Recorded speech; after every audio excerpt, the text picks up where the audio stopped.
Mga anak, gusto ni Jehovah na maging masaya kayo at ligtas. Pero may mga tao na gusto kayong ipahamak. Kaya binigyan tayo ni Jehovah ng budhi.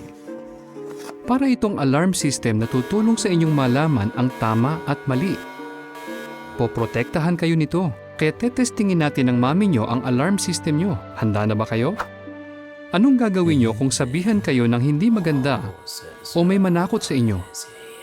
Ewan ko po, pero mali yun. Tumigil ka!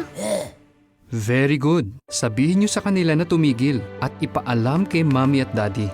Kahit ano pang sabihin nila, huwag nyo isisekreto sa amin.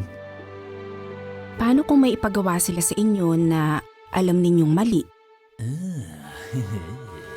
Sasabihin kong ayoko. Tama, sabihin niyong ayaw nyo at umalis kayo. Paano kung may gustong manghipo sa inyo? Hindi ako papayag. Tatakbo ako. Tama, Caleb. Kahit kakilala mo pa siya, dapat mong sabing hindi at tumakbo ka. At dapat sumigaw ka, huwag mong gawin yan, isusumbong kita. Huwag mong gawin yan! Isusumbong kita!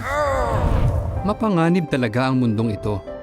Pero hindi kayo nag-iisa. Tandaan, mayroon kayong budhi. Nandyan ang mamit daddy nyo na mahal kayo. At nandyan si Jehovah.